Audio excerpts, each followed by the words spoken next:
चौकसी करने वाले कुरुक्षेत्र में युद्ध की इच्छा से इकट्ठे हुए दुर्योधन आदि मेरे पुत्रों ने एवं युधिष्ठिर आदि पांडुपुत्रों ने क्या किया?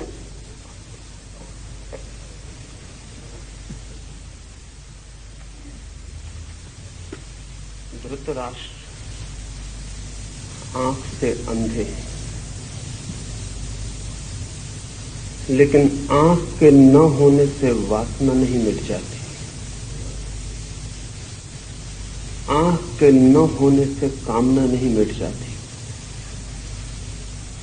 काश सूर्यदास ने धृतराष्ट्र का ख्याल कर लिया होता तो आंखें फोड़ने की कोई जरूरत न होती। सूरदास ने आंखें फोड़ ली थीं इसलिए कि न रहेंगी आंखें, न मन में उठेगी कामना, न उठेगी वासना। पर आंखों से कामना नहीं उठती, कामना उठती है मन से। आंखें फोड़ के डाली जाए तो भी वासना का कोई अंत नहीं। गीता की ये अद्भुत कथा एक अंधे आदमी की जिज्ञासा से शुरू होती है। असल में इस जगत में सारी कथाएं बंद हो जाएं अगर अंधा आदमी न हो। इस जीवन की सारी कथाएं अंधे आदमी की जिज्ञासा से शुरू होती हैं। अंधा आदमी भी देखना चाहता है उसे जो उसे दिखाई नहीं पड़ता है। बहरा भी सुनना चाहता है उसे जो उसे सुनाई नहीं पड़ता है। सारी इंद्रियां भी खो जाएं तो भी मन के भीतर छिपी हुई वृत्तियों का कोई विनाश नहीं होता है।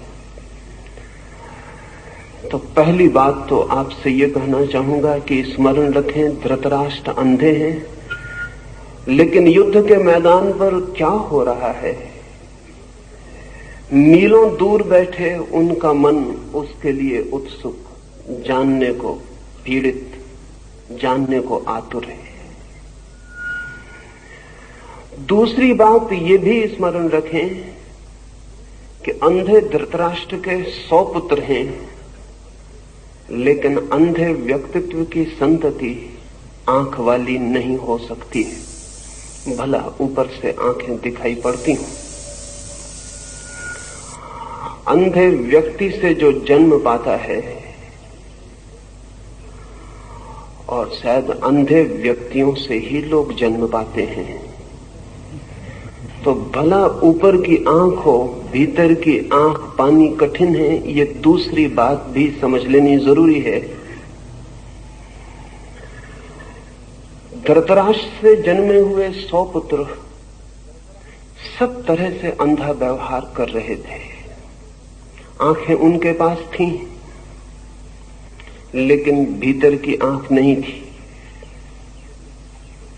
अंधे से अंधापन ही पैदा हो सकता है। फिर भी ये पिता क्या हुआ ये जानने को उत्सुक है। तीसरी बात ये भी ध्यान रख लेनी जरूरी है कि धृतराष्ट्र कहते हैं धर्म के उस कुरुक्षेत्र में युद्ध के लिए इकट्ठे हुए।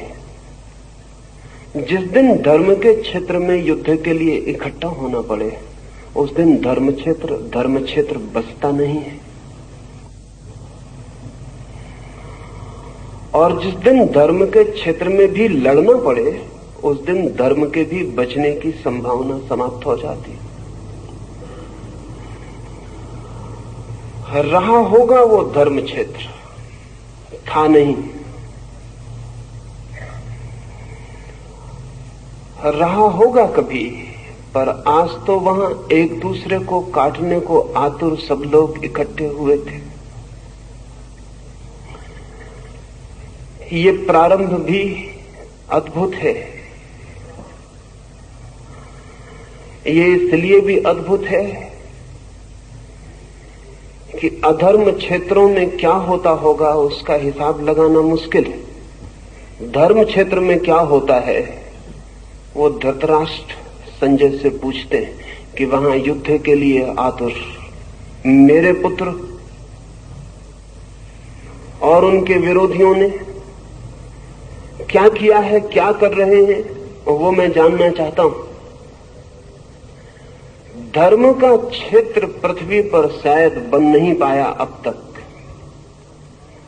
क्योंकि धर्म क्षेत्र बनेगा तो युद्ध की संभावना समाप्त हो जानी चाहिए। युद्ध की संभावना बनी ही है और धर्म क्षेत्र भी युद्धरत हो जाता है, तो हम अधर्म को क्या दोष दें, क्या निंदा करें। सच तो यह है कि अधर्म के क्षेत्रों में शायद कम युद्ध हुए हैं, धर्म के क्षेत्रों में ज्यादा युद्ध हुए हैं। और अगर युद्ध और रक्तपात के हिसाब से हम विचार करने चलें तो धर्म क्षेत्र ज्यादा अधर्म क्षेत्र मालूम पड़ेंगे बजाय अधर्म क्षेत्रों के। ये व्यंग भी समझ लेने जैसा है कि धर्म क्षेत्र पर अब तक युद्ध होता रहा है और आज ही होने लगा है, ऐसा भी ना समझ लेना कि आज ही मंदिर और मस्जिद युद्ध के अड्डे बन गए हों। हजारों साल पहले जब हम कहें कि बहुत भले लोग थे पृथ्वी पर और कृष्ण जैसा अद्भुत आदमी मौजूद था, तब भी कुरुक्षेत्र के धर्म क्षेत्र पर लोग लड़ने को ही इकट्ठा हुए थे। ये मनुष्य की गहरे में जो युद्ध की पिपासा है, ये मनुष्य की गहरे में विनाश की जो आकांक्षा है, ये मनुष्य के गहरे में जो पशु छिपा है, वो धर्म क्षेत्र में भी छूट नहीं जाता, वो वहां भी युद्ध के लिए तैयारियां कर लेता है। इसे स्मरण रखने के लिए उपयोगी है। और ये भी कि जब धर्म की आड़ मिल जाए लड़ने को, तो लड़ना और भी खतरनाक हो जाता है, क्योंकि तब जस्टिफिकेशन, तब न्याय युक्त भी मालूम होने लगता है।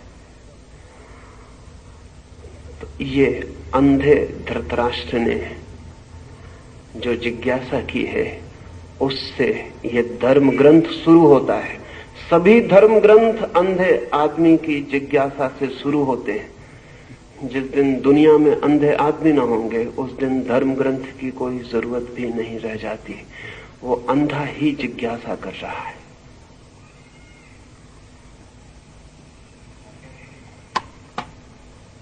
राष्ट्र को युद्ध का रिपोर्टाज निवेदित करने वाले अंध धृतराष्ट्र को युद्ध का रिपोर्टाज निवेदित करने वाले संजय की गीता में क्या भूमिका है?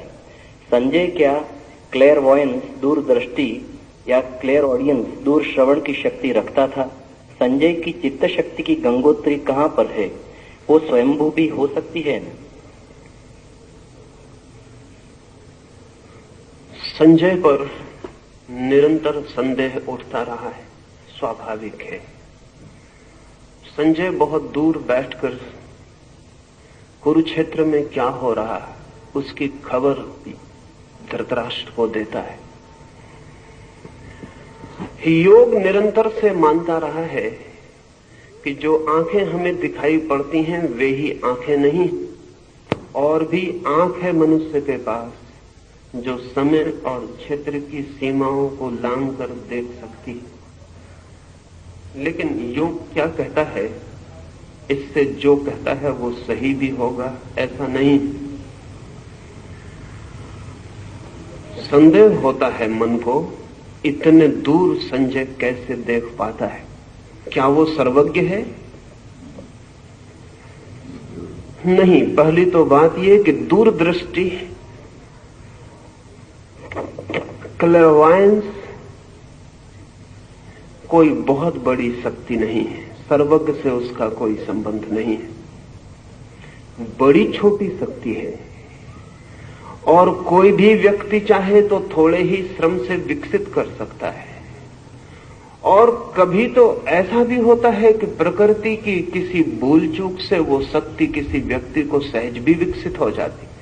एक व्यक्ति है अमेरिका में अभी मौजूद, नाम है टेड सीरियो। उसके संबंध में दो बातें कहना पसंद करूंगा तो संजय को समझना आसान हो जाएगा, क्योंकि संजय बहुत दूर है समय में हमसे, और न मालूम किस दुर्भाग्य के क्षण में हमने अपने समस्त पुराने ग्रंथों को कपोल कल्पना समझना शुरू कर दिया है। इसलिए संजय को छोड़ें। अमेरिका में आज जिंदा आदमी है एक टेड सीरियो, जो कि कितने ही हजार मील की दूर पर कुछ भी देखने में समर्थ है। न केवल देखने में, बल्कि उसकी आंख उस चित्र को पकड़ने में भी समर्थ है। हम यहां बैठकर ये जो चर्चा कर रहे हैं, न्यूयॉर्क में बैठा हुआ टेड सीरियो अगर कहा जाए कि अहमदाबाद में इस मैदान पर क्या हो रहा है, तो वो 5 मिनट आंख बंद करके बैठा रहेगा, फिर आंख खोलेगा और उसकी आंख में आप सबकी बैठी हुई तस्वीर, उसकी आंख में दूसरे देख सकते हैं और उसकी आंख में जो तस्वीर बन रही उसका कैमरा फोटो भी ले सकता है। हजारों फोटोएं लिए गए हैं, हजारों चित्र लिए गए हैं और टेड सीरियो की आंख कितनी ही दूरी पर किसी भी तरह के चित्र को पकड़ने में समर्थ है। न केवल देखने में बल्कि चित्र को पकड़ने में भी। टेड सीरियो की घटना ने 2 बातें साफ कर दी हैं। एक तो संजय कोई सर्वज्ञ नहीं है, क्योंकि टेड सीरियो बहुत साधारण आदमी है, कोई आत्मज्ञानी नहीं है। टेड सीरियो को आत्मा का कोई भी पता नहीं है। टेड सीरियो की जिंदगी में साधुता का कोई भी नाम नहीं है, लेकिन टेड सीरियो के पास एक शक्ति है, वो दूर देखने की विशेष है शक्ति। कुछ दिनों पहले स्कैंडिनेविया में एक व्यक्ति किसी दुर्घटना में जमीन पर गिर गया कार से, उसके सिर को चोट लग गई और अस्पताल में जब होश में आया तो बहुत मुश्किल में पड़ा। उसके कान में कोई जैसे गीत गा रहा हो ऐसा सुनाई पड़ने लगा। उसने समझा कि शायद मेरा दिमाग खराब तो नहीं हो गया, लेकिन 1 या 2 दिन के भीतर स्पष्ट सब साफ होने लगा और तब तो ये भी साफ हुआ कि 10 मील के भीतर जो रेडियो स्टेशन था उसके कान ने उस रेडियो स्टेशन को पकड़ना शुरू कर दिया। फिर उसके कान का सारा अध्ययन किया गया और पता चला उसके कान में कोई भी विशेषता नहीं है, लेकिन चोट लगने से कान में छुपी कोई शक्ति सक्रिय हो गई है। ऑपरेशन करना पड़ा, क्योंकि अगर 24 घंटे ऑन ऑफ करने का तो कोई उपाय नहीं था। अगर उसे कोई स्टेशन सुनाई पड़ने लगे तो वो आदमी पागल ही हो जाए।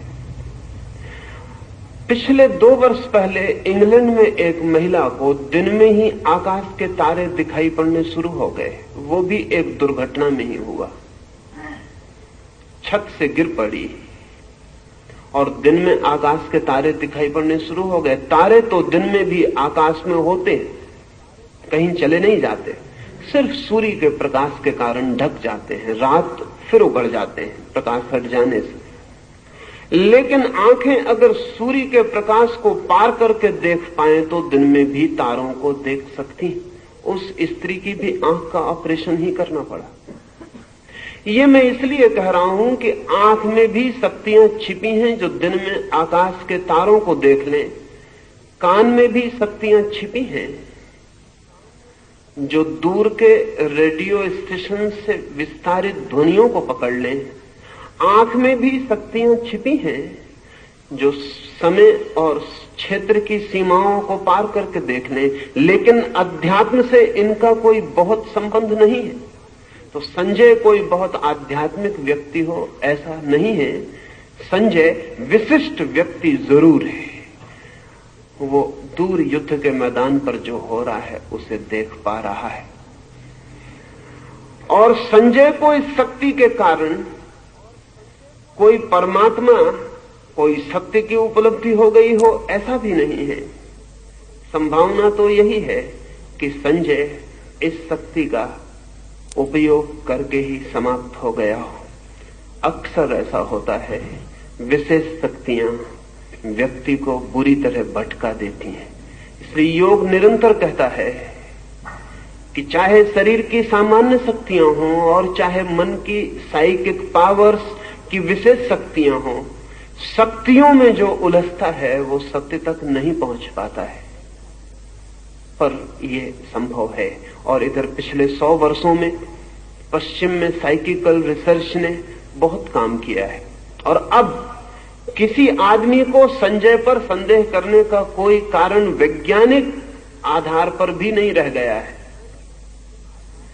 और ऐसा ही नहीं कि अमेरिका जैसे धर्म को स्वीकार करने वाले देश में ऐसा हो रहा हो, रूस के भी मनोवैज्ञानिक मनुष्य की अनंत शक्तियों का स्वीकार निरंतर करते चले जा रहे हैं।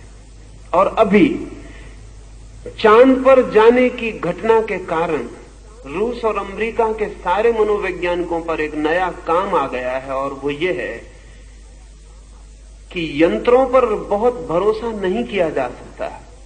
और जब हम अंतरिक्ष की यात्रा पर पृथ्वी के वासियों को भेजेंगे तो हम उन्हें गहन खतरे में भेज रहे, और अगर यंत्र जरा भी बिगड़ जाएं तो उनसे हमारे संबंध सदा के लिए टूट जाएंगे, और फिर हम कभी पता भी नहीं लगा सकेंगे कि वे यात्री कहां खो गए। वे जीवित नहीं, वे किस अनंत में भटक गए, हम उनका कोई भी पता न लगा सकेंगे। इसलिए एक सब्स्टिट्यूट, एक परिपूरक व्यवस्था की तरह दूर से बिना यंत्र के देखा जा सके, सुना जा सके, खबर भेजी जा सके, इसके लिए रूस और अमेरिका की दोनों की वैज्ञानिक प्रयोगशालाएं अति आतुर हैं। और बहुत देर न होगी कि रूस और अमेरिका दोनों के पास संजय होंगे, हमारे पास नहीं होंगे। संजय कोई बहुत आध्यात्मिक व्यक्ति नहीं है, लेकिन संजय के पास एक विशेष शक्ति है जो हम सबके पास भी है और विकसित हो सकती है।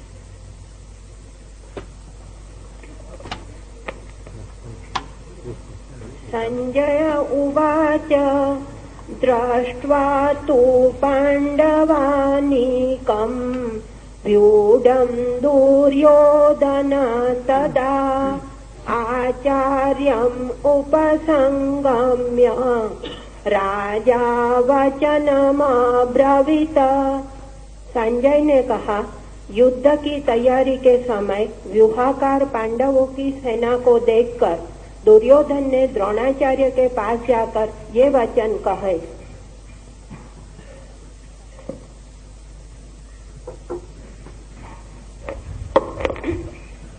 पश्यैतां पाण्डुपुत्राणाम् आचार्य महती चमुम् व्यूढाम् द्रुपदपुत्रेण तव शिष्येण धीमता अत्र शूरा महेश्वासा भीमार्जुन समायुधि युयुधानो विराटश्च द्रुपदश्च महारथः। हे आचार्य, आपके तीक्ष्ण बुद्धि शिष्य धृष्टद्युम्न द्वारा शकट, पद्म आदि व्यूहाकार से रची गई पांडवों की इस विशाल सेना को देखिए।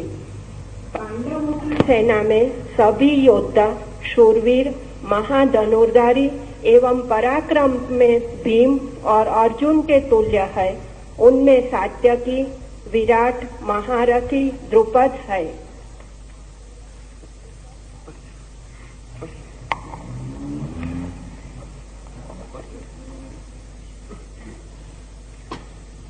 दृष्टकेतुश्चकितानः काशीराजश्च वीर्यवान् पुरुजित् कुन्तिभोजश्च शैव्यश्च नरपुंगवः।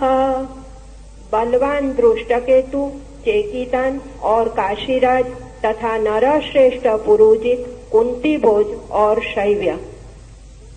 युधामन्युश्च विक्रांत उत्तमौजाश्च वीर्यवान् सौभद्रो द्रौपदेयाश्च सर्व एव महारथः। अस्माकं तु विशिष्टाये तान्निबोध द्विजोत्तम नायका मम सैन्यस्यं संज्ञार्थं तान् ब्रवीमि ते। पराक्रमशाली युधामन्यु, उत्तमोजा, वीर्यवान सुभद्रा का पुत्र अभिमन्यु और प्रतिबिंब आदि द्रौपदी के पुत्र, ये सभी महारथी है। हे आचार्यवर, हम लोगों के मध्य में बल, पौरुष, पराक्रम आदि से उत्कृष्ट जो मेरी सेना के नायक है, उन्हें आपके परिज्ञान के लिए मैं आपसे कहता हूँ।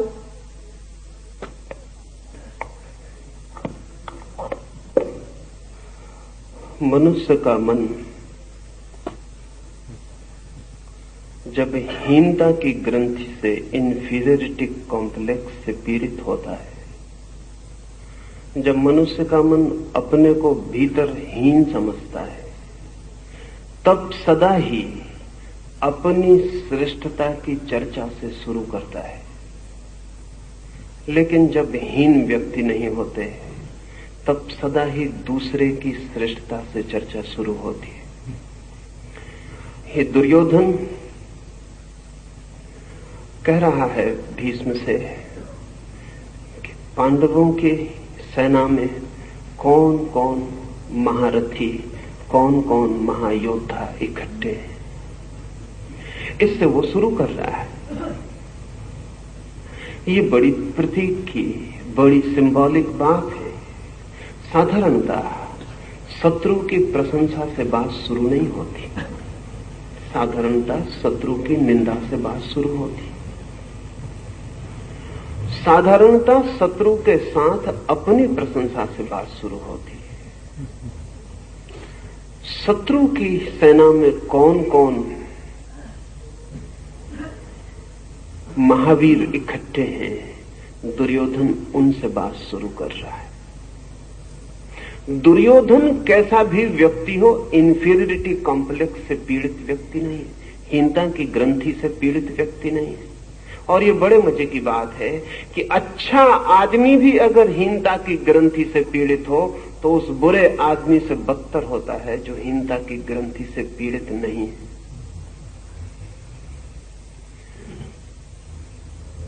दूसरे की प्रशंसा से केवल वही शुरू कर सकता है जो अपने प्रति बिल्कुल आश्वस्त है।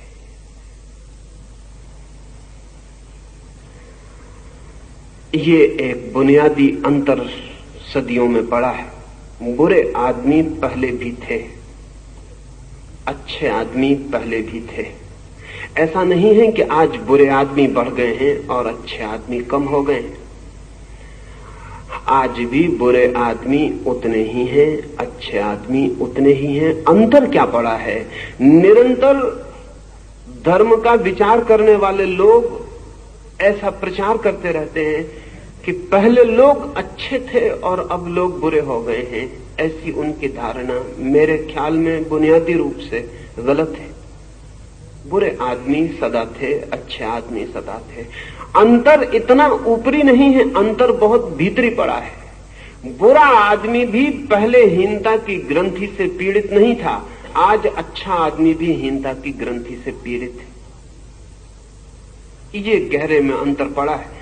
आज अच्छे से अच्छा आदमी भी बाहर से ही अच्छा है, भीतर स्वयं भी आश्वस्त नहीं। और ध्यान रहे, जिस आदमी का आश्वासन स्वयं पर नहीं है, उसकी अच्छाई टिकने वाली अच्छाई नहीं हो सकती है। बस स्किन डीप होगी, चमड़ी के बराबर गहरी होगी, जरा सा खरोंच दो और उसकी बुराई बाहर आ जाएगी। और जो बुरा आदमी अपनी बुराई के होते हुए भी आश्वस्त है, उसकी बुराई भी किसी दिन बदली जा सकती है, क्योंकि एक बहुत गहरी अच्छाई बुनियाद में खड़ी है, वो स्वयं का आश्वासन है। इस बात को मैं महत्वपूर्ण मानता हूं कि दुर्योधन जैसा बुरा आदमी एक बहुत ही शुभ ढंग से चर्चा को शुरू कर रहा है। वो विरोधी के गुणों का पहले उल्लेख कर रहा है, फिर पीछे अपनी सेना के महारथियों का उल्लेख करता है।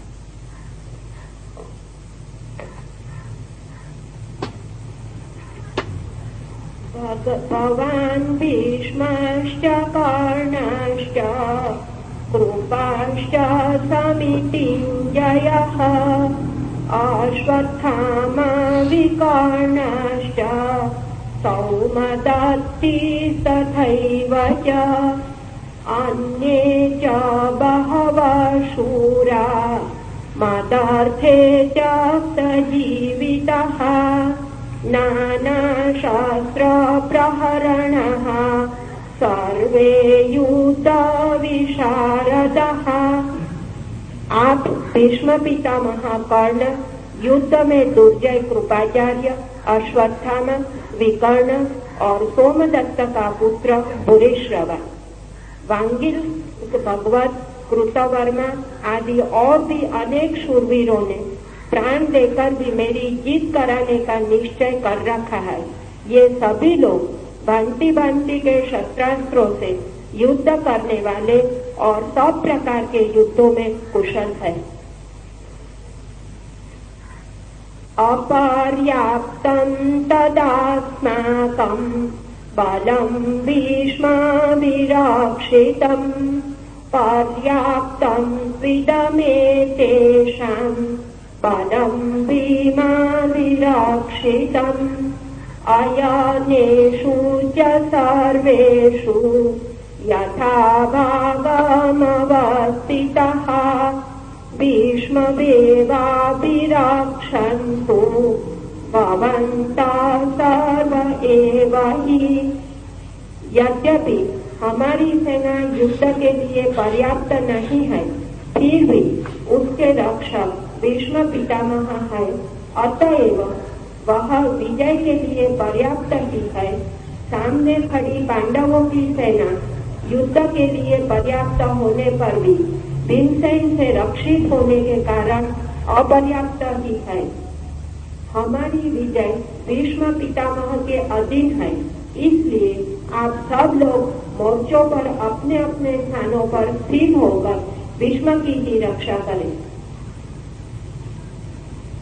आचार्य श्री श्रीमद् भगवद गीता में सारा भार अर्जुन पर है, और यहाँ गीता में दुर्योधन जो कहता है, तो दुर्योधन के ख्याल में पांडवों की सेना भीमा अभिरक्षितम और कौरव को भीष्म, तो भीष्म के सामने भीम रखने का ख्याल क्या है? यही नहीं हो सकता कि दुर्योधन अपने प्रतिस्पर्धी के रूप में भीम को ही देखता है। यह बिंदु विचारणीय है। सारा युद्ध अर्जुन की दूरी पर, लेकिन ये पीछे से सोची गई बात है। युद्ध के बाद युद्ध की निष्पत्ति पर, जो युद्ध के पूरे फल को जानते हैं वे कहेंगे कि सारा युद्ध अर्जुन की धुरी पर घूमा, लेकिन जो युद्ध के प्रारंभ में खड़े थे वे ऐसा नहीं सोच सकते। दुर्योधन के लिए युद्ध की सारी संभावना भीम से ही पैदा होती थी, उसके कारण थे। अर्जुन जैसे भले व्यक्ति पर